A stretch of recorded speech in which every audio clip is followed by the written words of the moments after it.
So here we are going to discuss and revise one of the most important topic which is known as metal cutting operations. खासकर turning operation के बारे में इसमें ज़्यादा पढ़ते हैं। तो हम लोग इसमें क्या क्या चीज़ के बारे में पढ़ेंगे और उसमें हम लोग what are the various important topics that we have to study under this, और उसमें क्या टूल्स के स्पेसिफिकेशंस क्या होता है उसको पढ़ेंगे। फिर हम लोग टूल्स से कटिंग का एनालिसिस करेंगे। फिर अर्नस्ट मर्चेंट थ्योरी पढ़ लेंगे रिवीजन में अभी, और उसके बाद हम लोग कुछ क्वेश्चन सॉल्व करेंगे। Will solve around 2 numericals, one of 10 marks, one of 5 marks, and tomorrow will solve some more numericals of 10-15 marks, something like that. ठीक है। So basically in metal cutting operations आप लोगों को आस्तु के पीवाईक्यू में, when we talk about आस्तु के पीवाईक्यू, तो आस्तु के पीवाईक्यू के पॉइंट ऑफ व्यू से मैं समझा रहा हूं आपको, but this will B common for all the universities. अगर यूनिवर्सिटीज डिफरेंट यूनिवर्सिटीज में पूछता है क्वेश्चन, तो उसमें ये चीज आप अप्लाई कर सकते हो। दिस टॉपिक और this concept will be available for all the universities across, and जहाँ पे ये मेटल कटिंग ऑपरेशंस के ऊपर क्वेश्चंस पूछा जाता है। तो मैं आपको समझाता हूँ यहाँ पे कुछ कुछ चीज इंपॉर्टेंट है गाइस, हाँ ध्यान से सुनना। तो मेटल कटिंग ऑपरेशंस में from the point of view of numericals and important question, one important topic they ask is known as turning operation.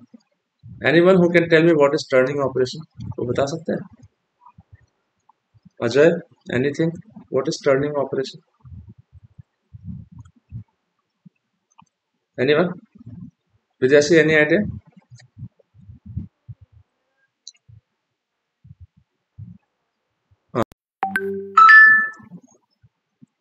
So that is the metal cutting. I'm asking about turning. Turning की है. So turning operation is that metal cutting operations which is performed on lathe. Lathe machine पे होगा. ठीक है? Lathe machine पे होगा. We will have a workpiece. तो product जो होगा यानी कि end product, वो हम लोग को round cylindrical surface मिलेगा। Round cylindrical surface. अगर आप लोगों ने वर्कशॉप किया होगा फर्स्ट ईयर में, तो उसमें देखा होगा आप लोग कि आपने कि सेंट्रल लेथ रहता है 3 जॉ चक 4 जॉ चक, उसमें हम लोग एक मटेरियल को लोड करते हैं, वर्कपीस को फिक्स करते हैं, and then we bring the metal cutting tool near by या near to the in contact with the workpiece, and then the workpiece rotates at a very high velocity, यानी कि high rotation speed में घूमता है RPM पे। फिर cutting tool उसके साथ कांटेक्ट में लगाया जाता है, तो मेटल का कटिंग होता है in the form of chips, metal chips निकलता है वहां से। So we will have product will be round cylindrical surface, and tool that we use, tool that is known as SPCT. SPCT इसके बारे में स्पेसिफिकेशन थ्योरेटिकल क्वेश्चन आपका है examination में, आस्तु के पीवाईक्यू में है। एसपीसीटी का मतलब होता है single point cutting tool, single point cutting tool. अब ये सिंगल पॉइंट कटिंग टूल होता कैसा है? तो दो तरह का हम लोग टूल कटिंग करते हैं, एक ऑर्थोगोनल करते हैं और एक 2D में करेंगे ऑर्थोगोनल कटिंग, और एक 3D में करेंगे। गैस याद सब किसी को पता है? All of you? ठीक है। एक ऑब्लिक कटिंग होता है, एक ऑर्थोगोनल कटिंग होता है। तो single point cutting tool we will use and will utilize in 2 types of cutting. We will have orthogonal cutting which is the most common one, and जिसको समझना और पढ़ना आसान है, ऑर्थोगोनल टर्निंग या कटिंग। ठीक है, ये 2D होता है गैस। और एक होता है ऑब्लिक कटिंग, तो ये 3D में आएगा। तो ऑब्लिक कटिंग का एनालिसिस थोड़ा डिफिकल्ट होता है, ये 3D में आता है, लेकिन खासकर majority of the questions and problems appearing in university as well as in GATE और any PSUs are from orthogonal cutting. Fine.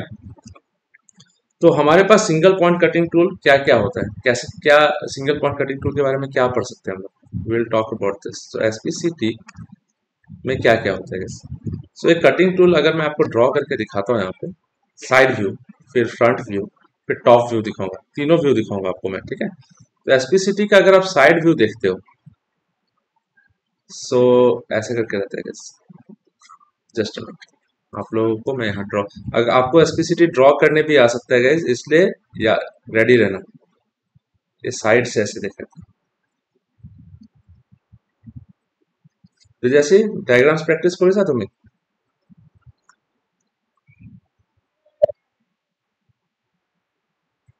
ठीक है सर, कोई लवा किंतु हाँ, this is something very important. Okay, तो साइड साइड व्यू से अगर हम लोग देखते हैं यहाँ पे तो ये चीज ऐसे आएगा कि ज्यादा ही कर्वेचर मैंने बना दिया, ऐसे इतना ज्यादा कर्वेचर होता नहीं है, ऐसे करके फेस। ठीक है, तो ये साइड फेस है, this is the side, side view है, ये साइड से फेस। तो यहाँ पे एक एज यहाँ पे है, this is one cutting edge, और दूसरा कटिंग एज मैं आपको दिखाऊंगा क्या है। तो इसको हम लोग क्या क्या बोलते हैं, व्हाट वी से है, क्या क्या नाम है इसका। ठीक है, so we will have this point as nose, इसको नोज बोलेंगे। ये ऊपर का जो सरफेस होता है उसको रेक सरफेस बोलेंगे, रेक सरफेस। अब रेक सरफेस जो एक एंगल बनाता है, rake surface makes an angle with a line, rake surface makes an angle with a line passing through the nose and parallel to the base of the tool।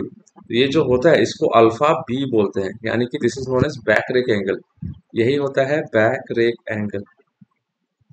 इसी पे सारा question आएगा आप लोग का, बैक रेक एंगल के बारे में बता के आएगा सब कुछ।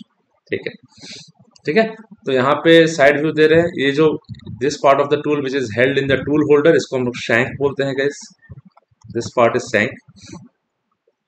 Am I clear all of you guys so far? किसी को कोई डाउट है यहाँ पे?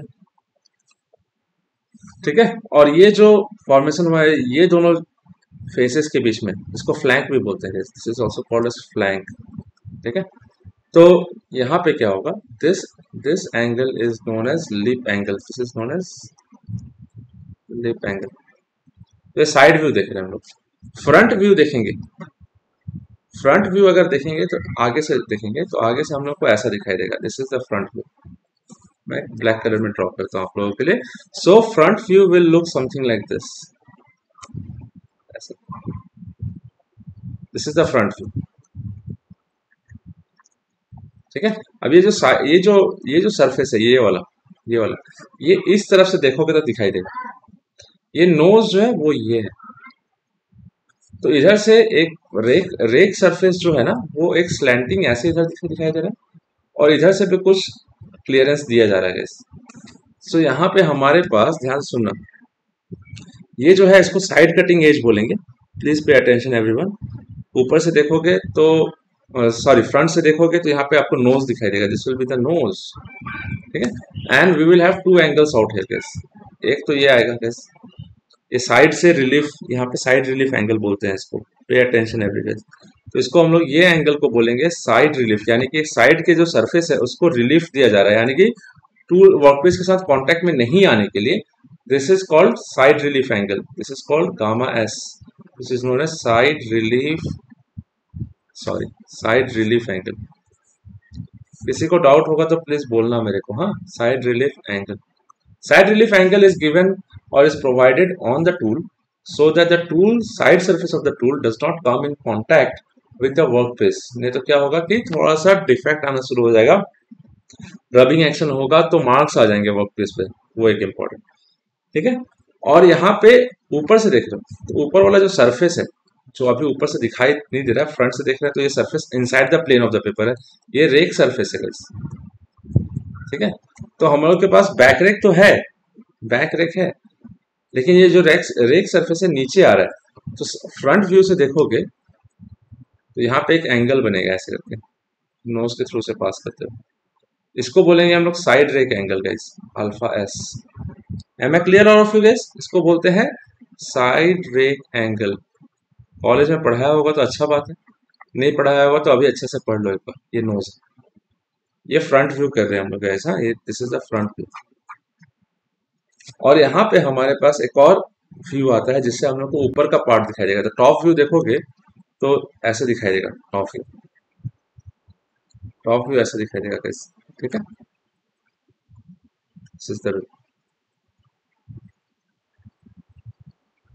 पे अटेंशन एवरीवन, एंड कोई लिखेगा नहीं, हाँ, क्योंकि ये वीडियो आपके पास अवेलेबल रहेगा, आप ट्वाइस एक्स स्पीड में वापस देख भी सकते हो।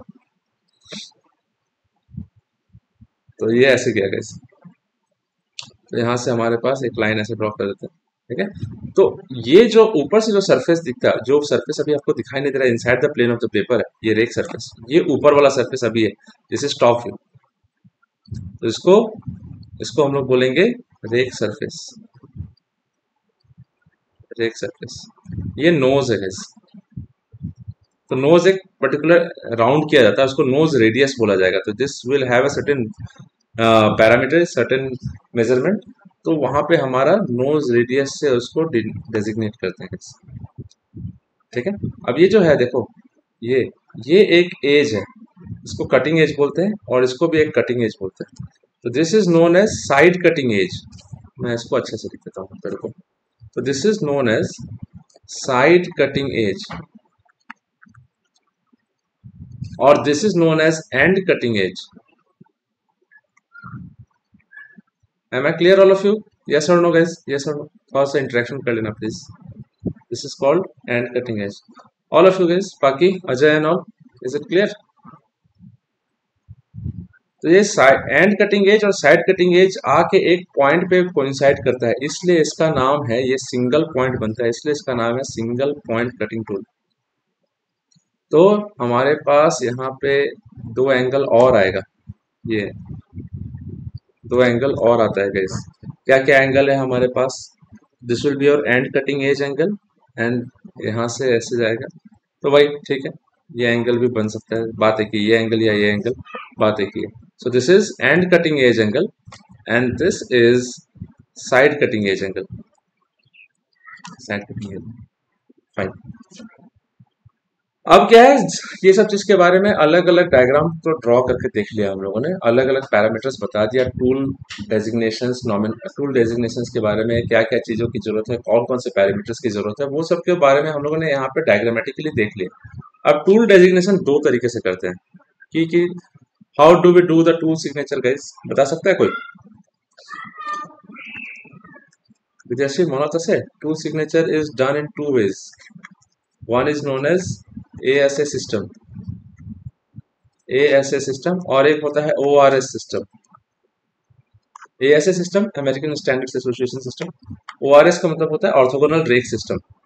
ध्यान से सुनना, ये टूल सिग्नेचर आपको कोई भी टूल सिग्नेचर के हिसाब से आपको ये नॉमेनक्लेचर या डेजिग्नेशन दे देगा, टूल का डेजिग्नेशन दे दिया अगर, तो उसको देख के, वो डेजिग्नेशन देख के अपने आप पता लगाना पड़ेगा आपको कि अच्छा इसमें एंड कटिंग एज कितना है, एंगल कितना है, बैक रेक कितना है, साइड रेक कितना है, ये सब खुद से पता लगाना पड़ेगा, नहीं तो आपको प्रॉब्लम हो जाएगा।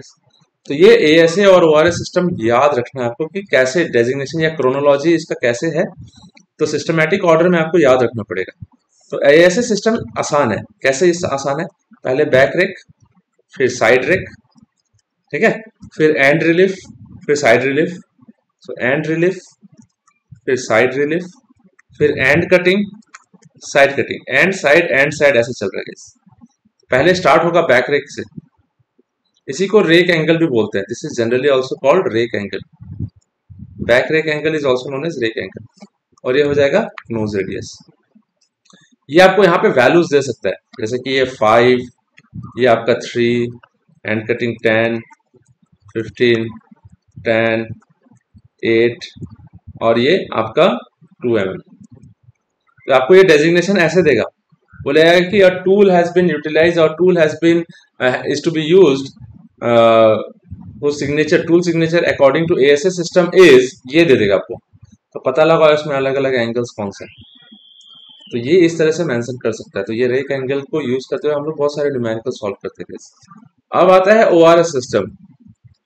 तो ASA सिस्टम जनरली ज्यादा यूज होता है, ORS सिस्टम भी आप लोगों को एक क्वेश्चन आंसर में आया हुआ है, तो उसको देख के भी आप लोगों को वैल्यू डिटरमाइन करना पड़ेगा। पहला स्टार्ट होता है ORS सिस्टम में एंगल ऑफ इंक्लिनेशन, यानी कि ये टूल को हम लोग कितना एंगल से इंक्लाइन करके वर्कपीस के साथ कॉन्टेक्ट में ला रहे हैं। फिर उसके बाद आता है आई के बाद आता है बैक रेक एंगल, फिर आता है साइड रिलीफ, फिर आता है एंड रिलीफ, फिर आता है एंड कटिंग, फिर एक अप्रोच, कितना अप्रोच डिस्टेंस लगेगा, उसके बाद नोज रेडियस ऐसे आएगा। ठीक है, ये एक तरीका है, बट इसको याद रखना पड़ेगा, you will have to memorize this. ये चीज को आपको मेमोराइज करना पड़ेगा। ये मेमोराइज कर लोगे तब आपको जब भी अगर ORS सिस्टम का टूल सिग्नेचर दिया हुआ है न्यूमेरिकल में, और tool is to be used according and tool is to be used for turning operation, या फिर ऐसे बोलेगा a single point cutting tool has to be used for a turning operation, उस tool signature according to ORS system is something ऐसे दे देगा। फिर वहां से आप डेटा आइडेंटिफाई करो क्या क्या है। Am I clear all of you? All of you guys in this class, all of you. Geet, is it clear to you? Kiba doubt tha kile Hudiba, please. Anyone? Rajkumar, clear to you? Okay. And backup 2 on है. कोई भी होगा तो बता देना क्या नाम है आपका. Anyways, तो अब हम लोग करते हैं सबसे इंपॉर्टेंट पार्ट पे चलते हैं, which is known as analysis of metal cutting. Very very important, यहीं से सारा न्यूमेरिकल आएगा आप लोगों का. Analysis of metal cutting. So अगर आपको ध्यान देना है इस पे. This is the concept that you have to pay the most attention to, because if you study or understand this, no single question in from metal cutting around, I'm definitely guaranteeing you कि 20 से 25 marks आपका कहीं नहीं जाने वाला है end semester में. फिर उसके बाद वेल्डिंग है, वो भी पढ़ा दूंगा आप लोगों को, तो वो भी 10-15 मार्क्स का हो ही जाएगा. 40 ऐसे करते करते नॉन कन्वेंशनल मशीनिंग पढ़ा दूंगा, तो उससे 10 मार्क्स या 15 मार्क्स. तो ये सब करते करते क्या होगा, we will have an idea, or we will approximately uh, like will move towards or approach towards ideal marks, that is 70 out of 70. मेरा मन है कि सब किसी को 70 out of 70 मिले पहले, सबसे पहले. तो वो आएगा अंडरस्टैंडिंग से, कंसेप्ट समझने से. ध्यान से सुनना, आप क्या है, आप कहानी सुनो यहाँ पे. एनालिसिस ऑफ मेटल कटिंग में आपको एक चीज समझना है कि एक सिंगल पॉइंट कटिंग टूल आया है ऐसे करके. ये टूल है, ये आया वर्कपीस के कॉन्टेक्ट में ऐसे करके. शेपर का भी टूल जो होता है सिंगल पॉइंट कटिंग टूल होता है, कैसा याद रखना. तो ये पे ऐसे आया, तो यहाँ पे certain amount of thickness, uncut thickness बोलेंगे जिसको, सर्टेन अमाउंट ऑफ थिकनेस को कट करेगा. और यहाँ पे कट करने के बाद जो चिप है वो ऊपर की तरफ जाएगा.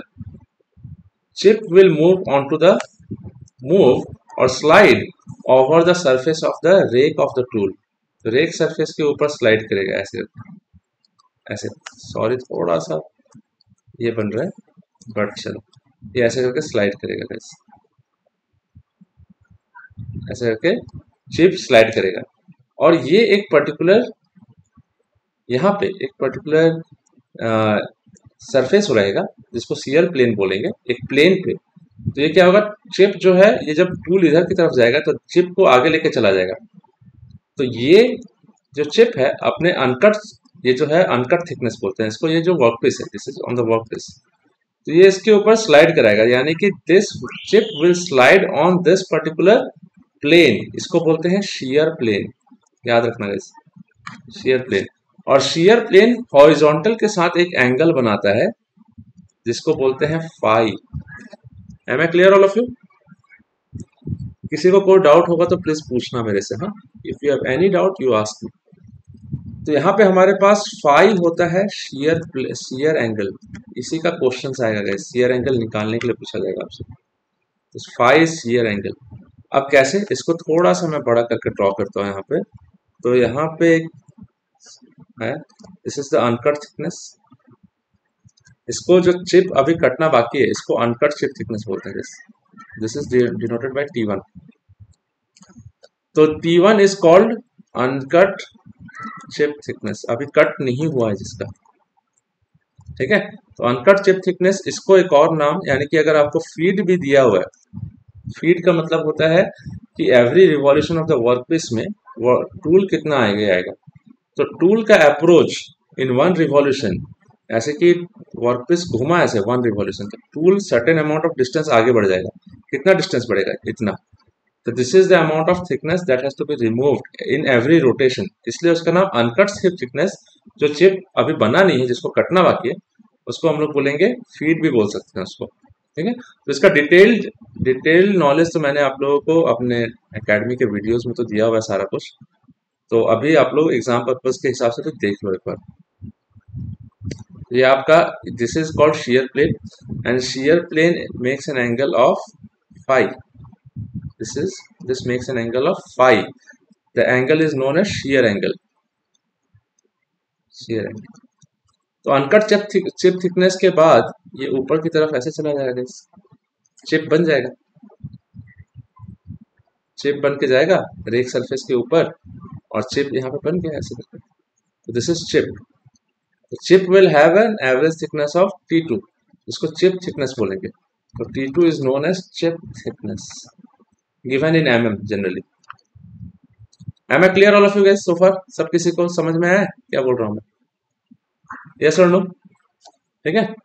नाउ यहाँ से हम लोग क्या करेंगे, we will drop a perpendicular on this here and we'll drop a perpendicular on this also. ऐसे करके तो ये परपेंडिकुलर अच्छे से ड्रॉ कर लेना गाइस. जरूरत पड़ेगा तो मैं आपको अच्छे से ड्रॉ करके दे ही देता हूँ. चलिए ऐसे करके चलेंगे. थोड़ा सा अप्रोक्सीमेशन में ड्रॉ कर रहा हूँ मैं, क्योंकि मुझे डायग्रामेटिकली करेक्ट दिखाना है इसको. तो यहाँ से हम लोग ये पॉइंट से ऐसे करके एक परपेंडिकुलर यहाँ पे भी ड्रॉप करेंगे गाइस. तो this is T1, this is T2, this thickness is T2, obvious T2 और इसको मैं यहाँ पे ऐसे कर देता हूँ. तो दिस इज T2. अब आपके पास एक वैल्यू दिया जाता है, देख लेना आप लोग आस्तु के प्रीवियस ईयर पेपर पे देखना कि आपको चिप थिकनेस रेशियो के बारे में बताता है गाइस. चिप थिकनेस रेशियो ये जनरली गिवन होता है. आस्तु के पेपर में मैंने देखा है कि ये दिया हुआ है. Chip thickness ratio is given as R and this is equal to T1 uncut thickness by chip thickness. Am I clear all of you? T1 is uncut और T2 is chip thickness. Uncut chip thickness और chip thickness. यहाँ पे thickness लिख देता हूँ. और इसका value generally less than 1 आता है. Why? Because T1 uncut thickness is less than the thickness of chip. Chip thickness ज्यादा बड़ा क्यों होता है? Chip का thickness ज्यादा क्यों होगा? Because chip will be heated. ये heated होगा. Why? Because of the friction between the chip and the surface of the tool, and because of the cutting action, chip will become warmer. Heated up हो जाएगा, temperature बढ़ जाएगा.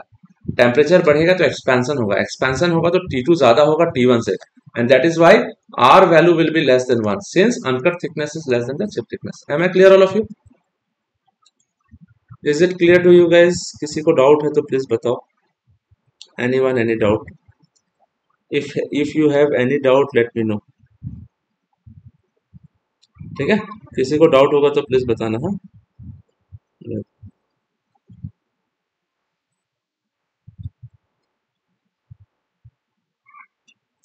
हाँ uncut अभी तो tool यहाँ पे है, तो टूल अभी अप्रोच करेगा नेक्स्ट रोटेशन में यहाँ आएगा, टूल यहाँ पहुंचेगा ऐसे करके. तो इतना पार्ट का थिकनेस चिप बन के निकलेगा. तो at any instant of metal cutting चल रहा है. एट एनी इंस्टेंट पे बताया कि चिप फॉर्मेशन हुआ, उसका थिकनेस T2 जब चिप को काटने से पहले, यानी कि कटिंग करने से पहले का मतलब क्या है? अभी टूल यहाँ पे कट कर रहा है, फिर बाद में यहाँ कट करेगा, कट करते हुए आगे की तरफ जाएगा. Got my point?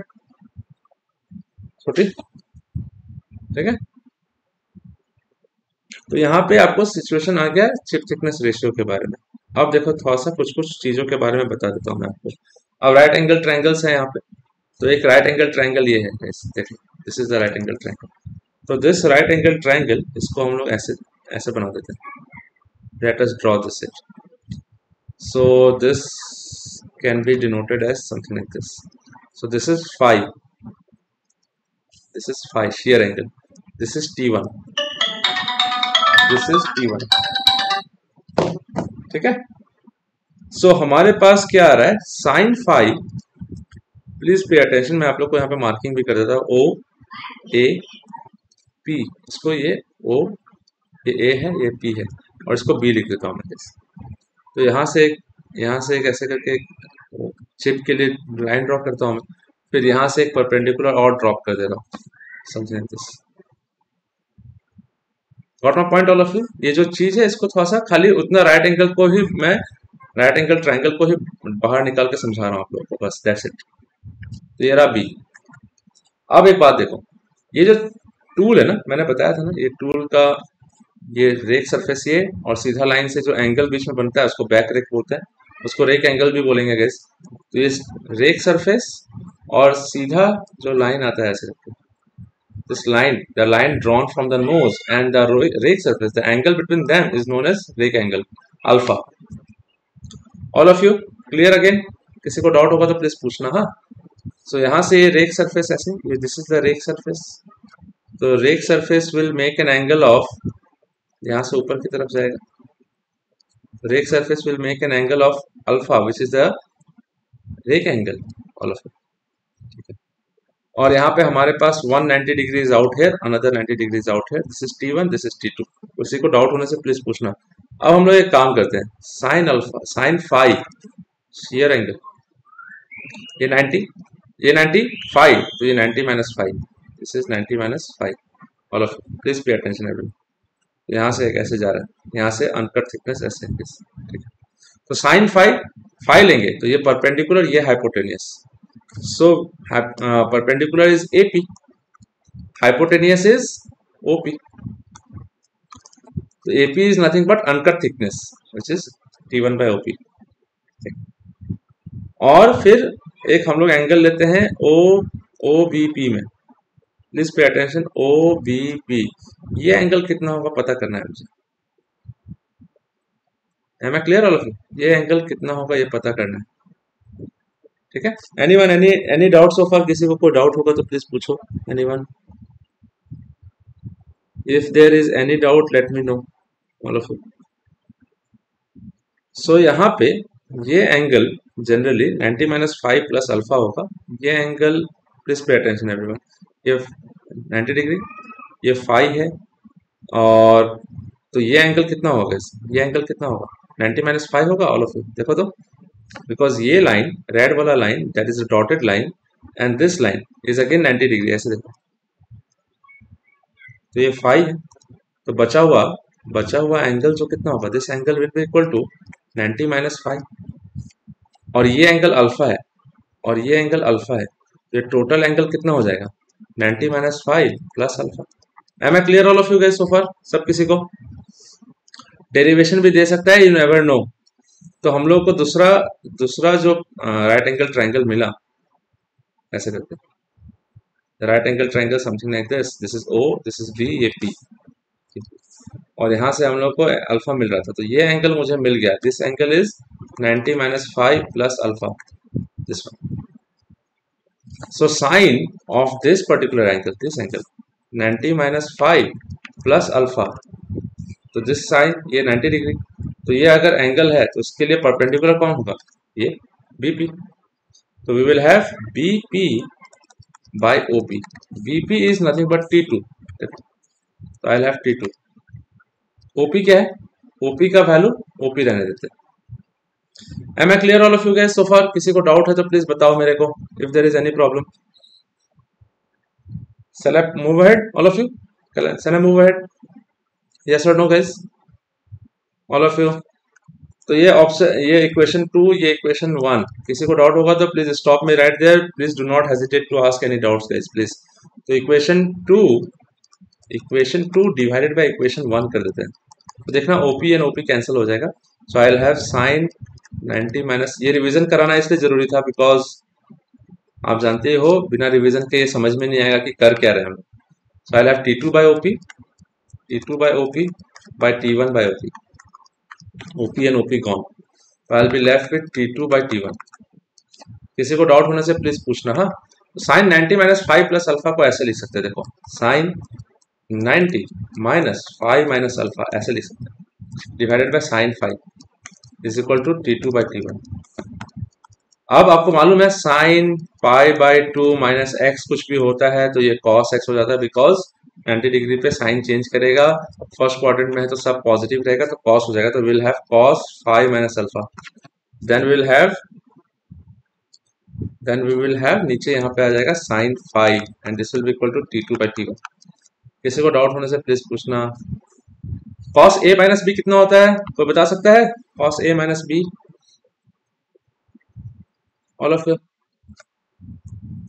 Cos A cos B, तो cos B is cos A alpha, cos 5 cos alpha plus आएगा, माइनस साइन होगा तो प्लस हो जाएगा गाइस, याद रखना ये चीज, कॉस में उल्टा होता है, and then will have sine 5 sine alpha divided by sine 5, इसको लिखेंगे T2 बाई T1। हम लोग के पास chip thickness ratio T1 by T2 था, तो T2 बाई T1 जब कर दोगे तो ये 1 बाई आर हो जाएगा भाई, तो हम लोग यहाँ पे 1 बाई आर कर देते हैं, साइन 5 से डिवाइड करो सबको, इस टर्म को भी डिवाइड करो, इस टर्म को भी डिवाइड करो, तो sine 5 cos 5 by sine 5 cot 5 sorry cot 5, very sorry, cot 5 और कॉस अल्फा रह जाएगा यहाँ पे, प्लस साइन 5 कैंसिल हो गया तो साइन अल्फा रह गया 1/r। Am I clear all of you guys so far? किसी को डाउट है यहाँ पे? Anyone, any doubt? If there is any doubt let me know. ठीक है, तो देखो यहाँ पे क्या है, तो cot 5 cot cos alpha sine 5 ऐसे आ रहा है। तो हमने एक काम करते हैं, कॉट 5 को यहाँ पे, कॉट 5 को रहने देते हैं, कॉस अल्फा को भी यहाँ पे रहने देते हैं guys. So we will have 1/r minus sine alpha, ये साइन अल्फा को उधर ले जाएंगे, so we will have this. Cot 5 को हम लोग 1/tan 5 लिख सकते हैं आराम से, tan 5 ये कॉस अल्फा आ गया, तो 1/r माइनस साइन अल्फा। तो इसको अगर हम लोग थोड़ा सा इसको ये कर दें, सिंप्लीफाई कर दें, तो एलसीएम लेने के बाद 1 minus R sine alpha divided by R, आराम से, कोई दिक्कत नहीं। तो tan 5 को उधर भेजो, r को इधर भेजो और इसको भी नीचे ले आओ, तो tan 5 उधर चला गया, r ऊपर चला गया, तो r cos 5 cos alpha sorry 1 minus r sine alpha. So this is the relation. What is the relation? Tan 5 is equal to r cos alpha divided by 1 minus r sin alpha. Alpha is rake angle. Alpha is rake angle and r is chip thickness ratio, less than 1 ही होगा हमेशा। So r is equal to T1 by T2, uncut thickness by chip thickness, ये generally given रहता है। तो ये equation यानी कि ये रिलेशन से हम लोग हमेशा फाई निकाल सकते हैं, phi is known as shear angle. तो अगर आप न्यूमेरिकल अपना एक देखते हो यहाँ पे सी, तो आस्तु का एक क्वेश्चन है ये, an orthogonal cutting operation is performed with a tool of rake angle 15, tool of rake angle 15, यानी कि आपको रेक एंगल जो है यानी कि अल्फा जो है वो 15 डिग्री दिया हुआ है। This is with you. Chip thickness, the chip thickness before the cut, chip thickness before cut है, तो बिफोर कट मतलब क्या, अनकट थिकनेस दिया हुआ है कि नहीं गाइस, ये बताओ all of you. This is uncut chip thickness और not, all of you. T1 before cut, सबको everyone, shall I hear it from you, can I hear it from you, कि आप समझ रहे हो कि नहीं। चिप थिकनेस बिफोर कट बोला है, बिफोर द कट मैंने कट हुआ ही नहीं है, तो अनकट पार्ट है वो, uncut thickness. Width of the cut ये बताऊंगा मैं। Chip thickness ratio is measured after the cut to be 0.55, chip thickness ratio measured after the cut, लेकिन यहाँ पे चिप थिकनेस रेशियो के बारे में बोला है, तो chip thickness ratio is given to you, r is equal to 0.55, देखो लेस देन 1 है। पहला question, determine the chip thickness after the cut, तो they are asking you find the chip thickness, यानी कि T2 का वैल्यू निकालना, तो I will have T1 by T2, very easy, 0.55, which implies T1 का वैल्यू 0.305 divided by T2 is equal to 0.55, तो T2 का वैल्यू कितना आ जाएगा गाइस, 0.305 डिवाइडेड बाय 0.55 कितना आएगा, ऑल ऑफ यू चेक करो तो, 0.305 divided bye 0.5, 0.5545, right? So 0.5545 mm. This is the chip thickness after the cut. ये आंसर पहला निकल गया. This is the first answer that you have got. Second, shear angle, यही पूछा है आपसे निकालने के लिए. Phi का वैल्यू निकालना है. You have to determine the value of phi. Now once you know r आपके पास है, अल्फा भी आपके पास है, alpha is given to you 15 degree. तो in that case tan of phi is equal to r cos alpha divided by 1 minus r sin alpha. याद रखना पड़ेगा, ये तो एग्जामिनेशन पॉइंट ऑफ व्यू के लिए, लेकिन प्रैक्टिस करते करते याद हो जाता है ये चीज. तो cos alpha is 15 divided by 1 minus 0.55 chip thickness ratio r sin alpha sin 15. तो इसको आप कैलकुलेटर में यूज करके निकालोगे आंसर. तो 0.55 into cos of 15 and then you will do the 1 minus 0.55 into sine of 15. So you must be getting the value of 0.619. This one you must be getting 619. What is it? Tan phi. Do not forget to take tan inverse of the value. So tan inverse, whatever the answer is on the screen, phi you must be getting 31.77 degree answer. Is it clear all of you? Yes or no guys? किसी को doubt है यहाँ पे? तो ये दो part आपका clear हुआ यहाँ पे. This is something chip thickness after the cut and shear angle has been done.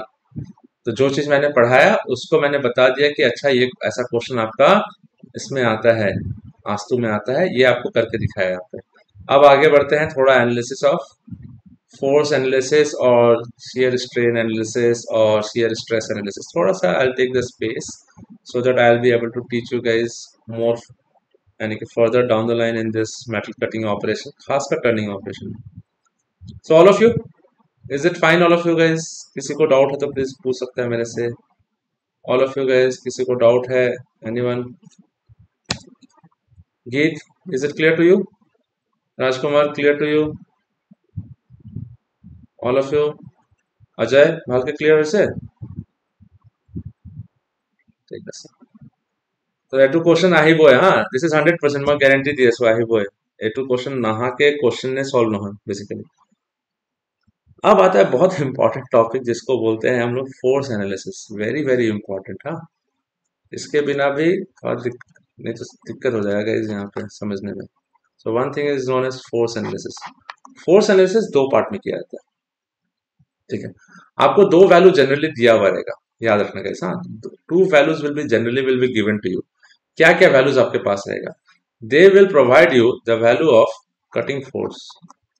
Cutting force दिया हुआ रहेगा. Cutting force is FC and then also they will give you thrust. Thrust is FV. Cutting force is that force which is applied by the tool on the workpiece to perform the cutting operation so that metal removal takes place in the form of chip. And thrust is the vertical force applied on the workpiece. यानी कि workpiece पे जो tool downward force लगाता होगा उसको बोलते हैं हम लोग, या फिर perpendicular to the cutting operation. Cutting operation ऐसे होगा ना तो थ्रस्ट ऐसे लगेगा. तो FC will go this way, FV will go this way ऐसे. तो वर्कपीस भी टूल पे इतना फोर्स लगाएगा. तो टूल की तरफ से क्या क्या फोर्स लग रहा है? FC. और वर्कपीस की तरफ से FV. दोनों same. This is FV. Tool लगाएगा वर्कपीस में, workpiece action and reaction, Newton's third law. Simple सा बात. तो हम लोग के पास दो वैल्यू दिया हुआ रहेगा. One force which is used to perform the cutting operation, and the other force which is perpendicular to the cutting operation and which is somewhat trying to push the workpiece vertically in the direction vertical to the cutting plane. तो cutting plane से vertical direction में push करने का कोशिश करेगा. That will be the tendency of FV, thrust. ये दोनों generally आपको given रहता है. ये given रहेगा 95% of the chances. ठीक है, एकदम जो क्वेश्चन आप यहाँ पे पढ़ रहे हो ना गाइस, यही क्वेश्चन गेट में आता है. बट आसाम में स्टूडेंट्स अखमत की है, स्टूडेंट से की भावे गेट तो हमारे पास নহব. अरे तुम यूनिवर्सिटी যদি ভালকে পঢ়ি লোৱা गेटर क्वेश्चंस एने सॉल्व हो जाएगा. तो फोर्स एनालिसिस करने के लिए हम लोगों को क्या करना पड़ता है जानते हो? We will have to do merchant analysis. Ernst merchant theorem या थ्योरी पढ़ना पड़ेगा और अर्नस्ट मर्चेंट सर्कल के थ्रू से पढ़ना पड़ेगा. तो हम लोग को मर्चेंट सर्कल डायग्राम बनाने के लिए बोला जाता है. और क्वेश्चन आ सकता है गाइस कि मर्चेंट सर्कल ड्रॉ करो. Am I clear all of you? तो आगे बढ़ते हैं. देखो यहाँ पे क्या होगा कि हम लोग क्या चीज को लेके हम लोग यहाँ पे रेडियस बनाते हैं. ठीक है, ध्यान से सुनना. क्या चीज को रेडियस लेके सर्कल बनाएंगे? तो हमारा टूल ऐसे, this is the tool. So this tool will be applying on the workpiece certain amount of force. Two types of forces, and one is known as cutting force and the other is known as thrust force. तो cutting force ऐसे लगाएगा, ध्यान से सुनना. तो cutting force horizontal लगाएगा, this will be FC. और नीचे की तरफ ऐसे लग जाएगा यहाँ पे FV,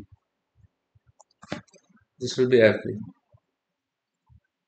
Am I clear all of you? कोई डाउट है यहाँ पे? Is there any doubt anyone? Do tell me if there is any doubt so far. ठीक है, अब देखो तो यहाँ पे FC और FV दोनों का रिजल्टेंट होगा. तो there will be a resultant force जिसको हम लोग R से डिनोट करेंगे. R. Am I clear, all of you? All of you in this class, is it clear? बोलो। अभी रिजल्टेंट जो है वो डायमीटर, जो रिजल्टेंट होगा उसको डायमीटर लेके हम लोग एक सर्कल ड्रॉ करेंगे। तो resultant force will be the diameter of the circle. तो एक सर्कल ड्रॉ कर देते हैं हम लोग यहाँ पे, थोड़ा सा उसको एडजस्ट कर लेंगे हम लोग। हाँ, let me see how can I adjust it. ये कॉम्पास तो है नहीं भाई, तो यहाँ से हम लोग थोड़ा सा एडजस्ट कर लेते हैं यहाँ पे थोड़ा सा। ठीक है guys। तो ऐसे इस तरह से, जस्ट एम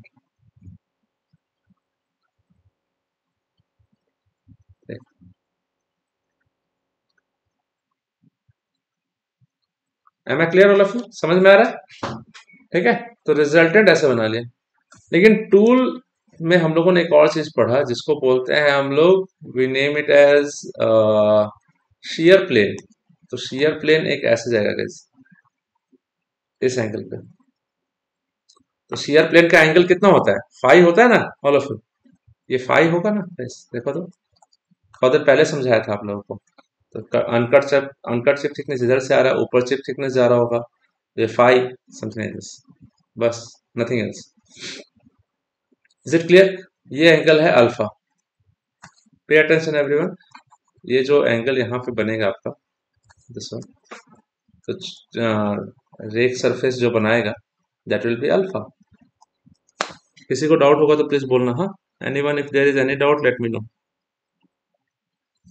तो एक हम लोग वैल्यूज डिटरमाइन करेंगे। हम लोग क्या क्या वैल्यू डिटरमाइन करेंगे? एफ सी, एफ बी, या फिर हम लोग शियर फोर्स निकाल लेंगे और normal force on the shear plane. तो ये शियर प्लेन है, तो शियर प्लेन के अबाउट शियर फोर्स लगता है गाइस, एफ एस। और शियर फोर्स के यानी कि शियर प्लेन के परपेंडिकुलर एक फोर्स लगता है जिसको बोलते हैं हम लोग N S. So N S को हम लोग ऐसे डिनोट कर लेंगे। चलो यहाँ पे येलो कलर से दे देता हूँ मैं। सो यहाँ से एक ऐसे 90 डिग्री पे, प्लीज पे अटेंशन एवरीवन। हाँ, तो यहाँ पे मैं एनालिसिस समझा दे रहा हूँ, क्या पता आपको पूछ दे भाई कि बताओ मर्चेंट सर्कल डायग्राम ड्रॉ करो और बताओ फोर्स का एनालिसिस करो। तो एक एफ एस और एक एन एस ऐसे। तो ध्यान से सुनना, cutting force F C, thrust force F V, दोनों का रिजल्टेंट आर। तो सेम पॉइंट से पास हो रहा है ना गाइस, सेम पॉइंट से पास क्या हो रहा है? F S. उसी पॉइंट एफ एस पे, शियर प्लेन पे आप लोगों को 90 डिग्री पे एन एस यानी कि normal normal force on the shear plane लगेगा। तो इसका और इसका भी रिजल्टेंट आर ही होगा, देख लो। Am I clear all of you guys in this class? किसी को डाउट हो तो प्लीज पूछ सकते हैं मेरे से। If there is any doubt let me know please. Is it clear all of you? Yes और नो? ठीक है, प्लीज सबसे पूछ रहा हूँ, all of you, can I hear it from all of you please? Please guys, जितना मुझे पता चलेगा कि आपको क्लियर है उतना अच्छा। अगर आपको डाउट है तभी भी बोलो मेरे को कि सर ये समझ में नहीं आ रहा है। हाँ, अभी क्या है इस सिचुएशन में, क्या है कि जो लोग टारगेट के सब्सक्राइब स्टूडेंट्स हैं उनके पास तो डिटेल्ड लेक्चर्स और स्टडी मटेरियल है। ठीक है, हैंड रिटन नोट्स मेरा है पूरा, 100% नोट्स है। तो उनको तो उन्होंने पहले से पढ़ रखा है, तो उनको तो इसके बारे में कंसेप्ट यानी कि बेसिक फंडामेंटल तो पता है। अगर बाकी लोग जो है उनको अगर नहीं पता है तब तो थोड़ा सा अभी एग्जाम पॉइंट से समझने का कोशिश करो। एग्जामिनेशन के बाद आप लोग प्लीज अप्रोच करना, so that I can teach you for other GATE and PSU examination too. ठीक है, अब देखो हमारे पास क्या क्या आ रहा है। तो ये पॉइंट को हम लोग मान लेते हैं ए, ये पॉइंट बी, ये पॉइंट सी। ठीक है, क्लियर है? तो ये पॉइंट हम लोग यहाँ पे क्या करेंगे, एक इस पॉइंट से भी एक परपेंडिकुलर ड्रॉ किया और इस पॉइंट से भी एक परपेंडिकुलर ड्रॉ करते हैं। मैं बता रहा हूँ क्यों ड्रॉ करेंगे। ये अर्श मर्चेंट का क्वेश्चन आ सकता है गाइस, यू नेवर नो। ठीक है, आपको एक क्वेश्चन पूछ सकता है और एग्जामिनेशन में बोल देगा कि ड्रॉ करके फोर्स एनालिसिस का यानी कि फोर्सेस के बारे में इक्वेशन लिखोगे। ये भी 90 डिग्री। पे अटेंशन एवरीवन, हाँ एकदम अच्छे से देखो। ये थीटा, ये सॉरी ये फाइव 90, तो ये एंगल हो जाएगा 90 माइनस 5। ये 90 माइनस 5, तो ये ऑपोजिट अल्टरनेट एंगल्स भी 90 माइनस 5। ये 90 माइनस 5 होगा और ये पूरा का पूरा 90 है, तो 90 माइनस 90 माइनस 5, 90 माइनस 90 माइनस 5, तो 90 minus 90 cancel, minus minus plus हो जाएगा तो 5 रह जाएगा। सो 90 दिस ट्राइंगल में यहाँ से from here this and this, तो ये पॉइंट को मैं डी डिनोट कर देता हूँ, let us denote this point as D, ये पॉइंट को डी कर देता हूँ। तो ये पॉइंट से लेके दिस पॉइंट, और ये मान लेते हैं हम लोग दिस इज ई मान लिया, और दिस इज जी। एफ नहीं कर रहे क्योंकि फोर्स एफ को हम लोग फोर्स के हिसाब से लिख रहे हैं guys। और यहाँ पे हम लोग मान लेते हैं ये कोई अलग वैल्यू टी या कुछ मान लो, या फिर ओ मान लो, तो ओ बी सी ऐसे करके आ रहा है। तो 90 माइनस 5, तो 90 माइनस 5, तो ये एंगल भी 5 हो जाएगा गाइस, राइट एंगल ट्रायंगल में 90 माइनस दिस, तो बचेगा जो एंगल वो 5। ठीक है, अब ध्यान से सुनना। हाँ, find out, first thing first, we will have to find out the value of shear force, यानी कि कितना शियर फोर्स लग रहा होगा, फोर्स फॉर शियरिंग। तो force of shearing is A E, this much is A E guys, तो ये point तक A E is shear force, it is A E, pay attention everyone. तो ए ई को क्या लिख सकते हैं, ए जी, देखो यहां से लेके यहां तक ए जी माइनस जीई, तो जीई को माइनस कर देंगे, पे अटेंशन। ए जी, ध्यान से सुनना, ये पूरा का पूरा ए जी जो है, देखो तो ऊपर एक ऐसे है, पे अटेंशन, एक राइट एंगल ट्रायंगल बनाता हूँ, ट्रिग्नोमेट्री का काम है गाइस। हाँ, यहाँ पे मैथमेटिक्स है भी नहीं कुछ, it's just simple plain trigonometry का काम है। तो कैसे हो रहा है, ये एक वैल्यू क्या, ये एक ऐसे क्या गाइस, और यहाँ से एक राइट एंगल ट्रायंगल ऐसे जा रहा है, ये राइट एंगल ट्रायंगल है। तो हमारे पास क्या है, तो this is A, this is B, this is G. ठीक है, ये ए बी जो था एफ सी था, कटिंग फोर्स, ये एंगल फाई। तो एफ सी को अगर हम रिजॉल्व करते हैं टुवर्ड्स द बेस, तो ये एफ सी ए जी जो होगा, एफ सी कॉस फाई होगा कि नहीं गाइस, बोलो तो। F C cos phi, this one is F C cos phi, और ये जो हो जाएगा F C sine phi. Am I clear all of you, Ajay and all, बुझी पाइसा की करे समय, बुझी पाइसा तो first thing first, all of you guys, यहाँ पे Geet clear to you, Rajkumar clear to you, कोई डाउट है यहाँ पे आपको, तो कोई डाउट है तो प्लीज बताओ मेरे को। तो ए जी को हम लोग लिख सकते हैं एफ सी कॉस फाई, और G E, G E is parallel to what, B D. जी देखो, ये एक लाइन, ये एक लाइन, ये एक 90 डिग्री, ये एक 90 डिग्री, तो ये और ये सेम होगा ना भाई, रेक्टेंगल बन जाएगा। तो GE is equal to nothing but B D. तो बी डी का देखो, तो पहले एफ सी कॉस फाई लिख देते हैं, बी डी, अब एक राइट एंगल ट्रायंगल ऐसे बन रहा है, अब एक राइट एंगल ट्रायंगल ऐसे बन रहा है, तो ये बी, ये डी, ये सी, तो यहाँ पे बन गया F V. Pay attention guys, ये फाई था, ये 90 था, ये 90 डिग्री, तो ये फाई, डेफिनेटली ये वाला एंगल जो बनेगा, this angle, this will B 90 minus 5। बहुत सारा चीज इन्वॉल्व होता है गाइस, इसलिए मेटल कटिंग थोड़ा पढ़ना डिफिकल्ट हो जाता है अगर अच्छे से नहीं पढ़ाया गया तो एफ पी 90 माइनस 5, तो बी डी का वैल्यू निकालना आसान है गाइस। कैसे, एफ वी को हम लोग रिजॉल्व कर देंगे towards the base, this angle को इंक्लूड करते हुए, तो एफ वी क्या हो जाएगा, एफ वी कॉस फाई, तो उधर एफ वी साइन फाई हो जाएगा। एफ वी अगर ये फाई है तो ध्यान से देखो गाइस, 90 माइनस 5 नहीं भी लिखने से चलेगा, मैं वो भी करके दिखा देता हूँ आपको। ठीक है, सो व्हाट विल हैव, अगर बेस की तरफ, अगर देखो ये 90 डिग्री, ये एंगल फाई है, तो ये फाई के लिए, for this angle phi, this becomes base, this becomes perpendicular. तो कोई भी हाइपोटेनियस को बेस की तरफ ले आओगे तो कॉस, हाइपोटेनियस को परपेंडिकुलर के ले जाओगे तो साइन, तो F V sine phi, I will have F V sine phi, this is called shear force. तो आपको अगर आपको अल्फा दिया हुआ है, एफ सी दिया हुआ है, एफ वी दिया हुआ है, चिप थिकनेस रेशियो दिया हुआ है, तो वहां से आप ये निकाल सकते हो। कैसे, एफ एस का वैल्यू कैसे निकालोगे, चिप थिकनेस रेशियो दिया हुआ है, अल्फा दिया हुआ है, तो definitely we can use tan phi is equal to R cos alpha divided by minus one minus R sine alpha. तो पहले फाई निकाल लेंगे, जो फाई का वैल्यू निकलेगा उसको उठा के यहाँ पुट करेंगे एफ सी एफ वी के साथ, तो आपको एफ एस मिलेगा। इस तरह का क्वेश्चन यहाँ पे आपको आया हुआ है गाइस, देख लो। दूसरा नंबर क्वेश्चन समझा देता हूँ आपको यहाँ। ये देखो, यहाँ पे क्या दिया हुआ है, पे अटेंशन एवरीवन, मैं एक एक करके समझा रहा हूँ आप लोग को। तो cutting force and the thrust force in an orthogonal cutting operation are 1470 newton and 1589 newton. तो कटिंग फोर्स एंड थ्रस्ट यानी कि आपको क्या क्या दिया हुआ है, एफ सी दिया हुआ है और एफ वी दिया हुआ है, दोनों गिवन है। तो F C is given to you as 1470 newton, F V is given to as 1589 newton. Fine. Rake angle is given to you, alpha is given to as 5 degree. Width of cut काम आएगा बाद में, W को बाद में लिखते हैं। Chip thickness before the cut, chip thickness before the cut यानी कि uncut thickness is 0.6 and the chip thickness ratio R is given to as 0.38. तो determine shear strength of the workpiece material, coefficient of friction निकालना है। shear strength का मतलब होता है कि tau, tau is nothing but shear force upon area of shear। तो shear force तो निकालना पड़ेगा ना पहले, तो shear force निकालने के लिए आपको क्या करना पड़ेगा, Fs is equal to Fc cos phi minus Fv sin phi, ये तो करना पड़ेगा ना। तो अल्फा चिप थिकनेस रेशियो से पहले tan फाई निकालना पड़ेगा, r cos alpha divided bye 1 minus r sin alpha.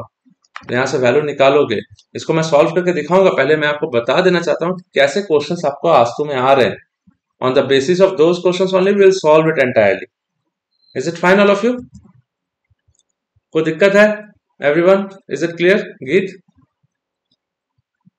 All of you guys in this class, is it clear सब किसी को? Yes sir. किसी को डाउट होगा तो प्लीज पूछना है मेरे से। हाँ, तो हम लोगों ने एफ एस का वैल्यू तो निकाल लिया भाई, हम लोग को एफ एस यानी कि ए ई मिल गया। अब हम लोग एन एस का वैल्यू निकाल सकते हैं, N S is equal to C. तो normal force on the shear plane is equal to C and C can be broken down into two parts. कैसे? सी डी प्लस डीई, देख लो। तो we'll have C D plus D E. आप ध्यान से सुनना guys. हाँ, सी डी प्लस डी। अब डी को देखो, तो यहां से लेके यहां तक को देखो, ये परपेंडिकुलर ये परपेंडिकुलर, तो डीई इज परपेंडिकुलर, डी और ये दोनों पैरेलल है, रेक्टेंगल बन गया। तो DE is nothing but B G. Pay attention everyone, D E is nothing but B G. और सीडी को सीडी रहने देते हैं, क्या दिक्कत है, सीडी को सीडी रहने देते हैं। अब ध्यान से देखो, तो बीजी को देखो, एफसी को, एफसी ये रहा, फाई ये रहा, यानी कि ए जी बी, ऊपर वाला को देखो, क्योंकि हम लोग को बीजी चाहिए। तो एफसी को अगर हम लोग बेस की तरफ ले जाते हैं, फाई ये 90 ये, तो ये बेस, ये हाइपोटेन्यूस, ये perpendicular. Always remember, right angle triangle में जो एंगल लेते हैं ये 90 डिग्री, तो 90 डिग्री के साथ जो एडजेसेंट एंगल रहेगा, एंगल के एडजेसेंट साइड को बोलेंगे बेस, हाइपोटेन्यूस तो definitely the longest side, and side opposite to the angle is perpendicular, always remember. और कॉस में क्या होता है, cos is base by hypotenuse. So whenever we resolve any component और any vector towards the base, base की तरफ ले जाते हैं अगर, तो कॉस आएगा उसमें, और परपेंडिकुलर की तरफ ले जाएंगे तो साइन आएगा, because sign is perpendicular by hypotenuse. तो सी डी तो सी डी रहने दो, बीजी, तो B G is nothing but what, F C sine phi. और सी डी क्या है, तो C D is, this one is C D, this one is C D. तो ध्यान से सुनो, बी डी सी ऐसे लिखा हुआ है, ऐसे करके, this is B, this is D, this is C, 90 degree. ये एफ वी था, ये फाई था, ठीक है। तो एफ वी इधर आएगा तो कॉस फाई हो जाएगा, एफ वी कॉस फाई। तो इसको एफ सी और एफ वी ऐसे लिख देते हैं डिसिप्लिन तरीके से, F C sine phi plus F V cos phi, ठीक है। याद करने का तरीका आसान है, देखो कैसे, एफ एस और एन एस, इसको लिखने का तरीका देखो, दोनों में एफ सी लिख दो, एफ सी लिख दो, एफ वी लिख दो, एफ वी लिख दो। शियर फोर्स थोड़ा छोटा है, अगर आप थोड़ा इमेज ध्यान में रखोगे तो शियर फोर्स छोटा होता है ऐसे करके, 90 degree, F S N S, N S लंबा होगा, तो लंबा होने की वजह से इसमें हम लोग प्लस कर देंगे, लॉन्गर, और छोटा होने की वजह से थोड़ा माइनस करेंगे, तभी छोटा होगा। तो पहला स्टार्ट कर दो एफ सी को कॉस से, तो F C cos phi, F V sine phi, अब उल्टा कर दो दोनों को, साइन को इधर ले आओ, साइन इधर ले आया, कॉस उधर ले आया, साइन चेंज माइनस, यानी कि ट्रिग्नोमेट्रिक फंक्शन चेंज तो साइन भी चेंज, माइनस प्लस हो गया। याद रखने का तरीका, इसको 5-6 बार लिख दोगे अपने आप याद हो जाएगा। Am I clear all of you?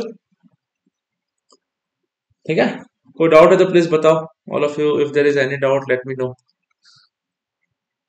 हम लोग एफ एस क्यों निकालते हैं? We try to find out F S because we will be asked about shear stress, shear strength, shear stress, which is equal to shear force upon area of shear. Area of shear. Am I clear all of you guys? Yes or no? Any doubt so far? Is it clear? fs का value निकालने का तरीका। अब हमारे पास something that we will have to find one more thing which is known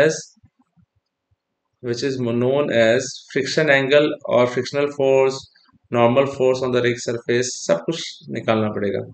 तो हम लोग अब उसको हम लोग अल्फा के फॉर्म में ले लेंगे। देखो, तो अभी भी एफ सी और एफ बी हम लोग को दिया हुआ है। तो पहला हम लोगों ने क्या किया, फर्स्ट पार्ट जो था फोर्स एनालिसिस का फर्स्ट पार्ट था, तो first part was the analysis of, this was the first part, तो first part was the analysis of shear force and normal force on the shear plane, दो चीज के बारे में। तो यहाँ पे शियर फोर्स एनालिसिस खत्म। सेकंड पार्ट में हम लोग फ्रिक्शन एनालिसिस करेंगे, friction analysis. Pay attention everyone, कैसे किया जाता है ये भी देख लो। टूल आएगा, ऐसे करके टूल आएगा गैस, तो टूल का एक ये एंगल रहेगा, ये एंगल को बोलेंगे हम लोग अल्फा, बैक रेक एंगल या रेक एंगल। तो टूल कट करेगा इन दिस डायरेक्शन, तो कट करेगा तो यहाँ पे बन जाएगा एफ सी। पे अटेंशन एवरीवन, थोड़ा छोटा ही बनाता हूँ इसको। हाँ, तो टूल एक हॉरिजॉन्टल फोर्स लगाएगा, कटिंग टूल कटिंग करने के लिए, तो उसको बोलेंगे एफ सी, और एक वर्टिकल फोर्स लगाएगा तो उसको बोल देंगे एफ बी। कुछ ऐसे बोल दें, एफ बी ज्यादा है थोड़ा सा, एफ बी कम है, जो मर्जी, तो एफ बी ऐसे कर दिया। अभी एफ बी ज्यादा लेके कर देते एफ सी से, ठीक है। तो यहाँ पे हम लोग एक लाइन ज्वाइन कर देंगे जिसको बोलेंगे रिजल्टेंट। तो एफ सी और एफ बी का रिजल्टेंट होगा भाई। कोई डाउट है किसी को? Anyone, any doubt, anyone? ठीक है, तो ध्यान से सुनना। तो एक चीज बताता हूँ यहाँ पे, पे अटेंशन एवरीवन, सब किसी से पे close attention everyone right now, ठीक है। तो मान लो ये रेक सरफेस ऐसे है, ऐसे मान लिया रेक एंगल है। तो अगर चिप इस डायरेक्शन में जाएगा, अपवर्ड डायरेक्शन में चिप का फ्लो होगा ऑन द रेक सरफेस, तो डेफिनेटली फ्रिक्शनल फोर्स नीचे की तरफ लगेगा, F, this is called friction, friction नीचे की तरफ लगेगा, friction is denoted by F. तो फ्रिक्शन फोर्स, तो चिप ऊपर की तरफ जाएगा, तो चिप, ये जो चिप है ये टूल को इधर पुश करना चाहेगा नॉर्मली, तो टूल भी चिप को उधर फोर्स करेगा, तो नॉर्मल सरफेस नॉर्मली लगेगा फोर्स, तो नॉर्मल फोर्स लग जाएगा गाइस एन। तो रेक सरफेस पे क्या क्या फोर्स लगा, फ्रिक्शन फोर्स और नॉर्मल फोर्स, नॉर्मल रिएक्शन बोलते हैं जिसको। तो कोई भी बॉडी में अगर आप उसको रफ सरफेस पे रख दो, उसको फोर्स लगाओ, तो पीछे के डायरेक्शन में फ्रिक्शन लगता है, नीचे mg लगता है, तो ऊपर नॉर्मल रिएक्शन लगता है, and frictional force is equal to directly proportional to normal reaction. तो friction is equal to mu N, mu is nothing but coefficient of friction. Engineering mechanics all of you, is it clear all of you guys so far? Yes और no? ठीक है, तो यहाँ पे हम लोग एक ऐसे करके एक सर्कल बना लेंगे। ये लास्ट पार्ट में आपको करा दे रहा हूँ, नेक्स्ट पार्ट आपको फिर से कल कराता हूँ, बस थोड़ा सा अच्छा से समझ में आ जाएगा। किसी को कोई डाउट होगा तो प्लीज पूछना मेरे से। हाँ, do not hesitate, I am here to solve doubts, जितना हो सकेगा उतना डाउट सॉल्व करूंगा मैं आप लोगों का, डोंट वरी। ठीक है गैस, तो ये थोड़ा सा ज्यादा ऐसे करके बन गया, तो मैं एक बार इसको थोड़ा सा ये कर देता हूँ। तो यहाँ से यहाँ तक, let me draw one line from here to here, this is F C. ठीक है, तो थोड़ा सा पेंसिल ये नहीं रहता ना, कंपास नहीं रहता, तो ड्रॉ करने में थोड़ा दिक्कत होता है। तो ये हो जाएगा N S F V, sorry, और ये जो पार्ट है ये बन जाएगा हमारा resultant of F C and F V. तो रिजल्टेंट को लेके हम लोगों ने डायमीटर बना दिया है और सर्कल क्रिएट कर दिया, तो बन गया हमारा मर्चेंट सर्कल। अब रेक सरफेस ऐसे देखो ऊपर की तरफ है, तो रेक सरफेस के पैरेलली लगेगा क्या, फ्रिक्शनल फोर्स। तो रेक सरफेस के पैरेलली फ्रिक्शनल फोर्स क्रिएट रख देते हैं हम लोग इस, देखो थोड़ा सा इधर उधर हो रहा है, बट रेक सरफेस के एकदम पैरेलल बनाएंगे ऐसे करके इस पॉइंट से। Am I clear all of you guys so far? किसी को डाउट है? तो ये फ्रिक्शन है, और फ्रिक्शन के परपेंडिकुलर आएगा आप लोगों का नॉर्मल रिएक्शन। तो यहां से ऐसे करके परपेंडिकुलर आएगा गाइस। तो ये परपेंडिकुलर लाइन जो ड्रॉ कर रहे हैं हम लोग, ये परपेंडिकुलर पूरा एग्जैक्टली परपेंडिकुलर गिरेगा गाइस। तो दिस थिंग यहाँ पे परपेंडिकुलर हो, तो ये एफ, ये नॉर्मल रिएक्शन। तो हम लोग को कोफिशिएंट ऑफ फ्रिक्शन निकालने बोलेगा, तो एफ बाई एन करना पड़ेगा। तो ये सर्कल से हम लोग क्या निकालेंगे, will try to find out the value of F and N. तो हम लोग क्या करेंगे, will try what will do here, from this point will take one line which is inclined at the same angle as back rake angle, यानी कि alpha के angle पे inclined है विद द हॉरिजॉन्टल। देखो ये एनालिसिस पढ़ना जरूरी है, ये पूछ सकते हैं आप लोगों से। ये अल्फा मान लेते हैं हम लोग, अल्फा मान लेते हैं। पे अटेंशन एवरीवन, कोई डाउट होगा तो प्लीज पूछना मेरे से। ये अल्फा मान लिया हम लोगों ने, ये रिजल्टेंट तो है ही हमारे पास, फाइन। ठीक है गाइस, किसी को डाउट है? Anyone? If there is any doubt anyone let me know. अब क्या करते हैं हम लोग, ये एफ के पैरेलल हम लोग एक लाइन ड्रॉ करते हैं जो इस लाइन पे भी परपेंडिकुलर होगा, देख लो। तो हम लोग इस पॉइंट से यहाँ पे एफ के पैरेलल एक लाइन ड्रॉ करते हैं, जस्ट पे अटेंशन एवरीवन, ऐसे। तो एक लाइन पैरेलल ड्रॉ किया एफ के, यानी कि फ्रिक्शनल फोर्स के पैरेलल लाइन ड्रॉ किया, तो वो जाके that particular line, this line, ये 90 डिग्री बना रहा है, तो ये इसके पैरेलल हो गया। तो डेफिनेटली ये और ये पैरेलल हो जाएगा guys. So we'll mark it something like this. We'll try to mark it. This is point A, this is point B, this is point C. फिर हमारे पास आ जाएगा, पे अटेंशन एवरीवन, ये हमारे लिए यहाँ से D, यहाँ पे E कर देंगे, और यहाँ से एक और पैरेलल लाइन ड्रॉ करेंगे ऐसे करके। ये समझ जाओगे, आपको जिंदगी में डाउट नहीं होगा कभी। दिस इज G, और यहाँ से एक परपेंडिकुलर ड्रॉप करेंगे, just like that of previous exam case. तो यहाँ पे G आ जाएगा, ये भी परपेंडिकुलर है। अब हम लोग F का एनालिसिस यानी कि फ्रिक्शन एनालिसिस करेंगे। तो ये अल्फा, ये 90, तो ये जो हो जाएगा that will become 90 minus alpha. ये 90 माइनस अल्फा, तो ये भी 90 minus alpha, this thing is also 90 minus alpha, और ये पूरा का पूरा 90 डिग्री। तो 90 minus alpha minus 90 minus 90 minus alpha, तो this angle becomes alpha, as simple as that. Am I clear all of you guys in this class? किसी को कोई डाउट है तो प्लीज बताओ, यस और नो। किसी को कोई डाउट है तो अब देखो क्या करते हैं हम लोग यहाँ पे अटेंशन एवरीवन। तो हम लोग को फ्रिक्शन फोर्स चाहिए F. F is nothing but CE, F is equal to CE. Now CE is nothing but equal to GE plus CG. देखो तो CG plus GE. Pay attention everyone, is it clear all of you, yes और no? F का value GE क्या है, जी this point यहां से लेके यहां तक, this is G, this is G, तो this is G, this G is parallel to this. Pay attention, कैसे है, ये एक लाइन पैरेलल, ठीक है, और ये एक परपेंडिकुलर, ये एक परपेंडिकुलर, यहां से एक और परपेंडिकुलर। तो this is G, this is E, और this is B, this is sorry, this is, यहाँ तो जी दे ही दिया हम लोगों ने, डी सॉरी सी डी कर देते हैं इसको, ये जी तो ऑलरेडी मेंशन्ड है, दिस इज डी। तो CE, CE is nothing but C D plus D, तो डीई प्लस सी डी कर देते हैं। चलो डीई प्लस सी डी कर दिए। तो DE is equal to B G, और सी डी का सी डी रहने दो। पे अटेंशन एवरीवन, बी जी, ध्यान से देखो, ये 90 डिग्री, ये ऐसे गया लाइन, ये एफ सी है, दिस इज एफ सी, और ये पॉइंट बी है, ये पॉइंट जी है, देख लो, और ये एंगल अल्फा, तो एफ, और ये 90 डिग्री है। तो एफ सी को अगर बेस की तरफ ले जाएंगे तो ये ए जी मिलेगा, तो A G will be equal to F C cos alpha, और परपेंडिकुलर की तरफ ले आएंगे एफ सी को इधर, तो ये बन जाएगा एफ सी साइन अल्फा। तो will have F C sine alpha. Am I clear all of you guys? BG, BG is nothing but D, या D is nothing but BG, वही लिखा। और CD, पे अटेंशन, CD, तो CD ये रहा, और ये FV है, ये 90 degree alpha, this is FV। तो FV को अगर हम लोग बेस की तरफ ले आते हैं तो विल हैव FV, क्या हो जाएगा गाइस? Cos alpha. तो हम लोग को दो वैल्यू मिल गया, यानी कि friction force is equal to F C sine alpha plus F V cos alpha.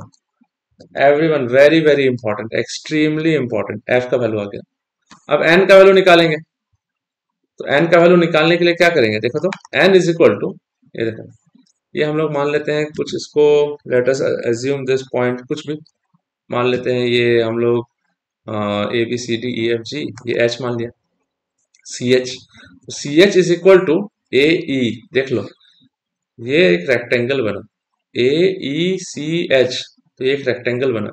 Rectangle बनने की वजह से C H is nothing but A E.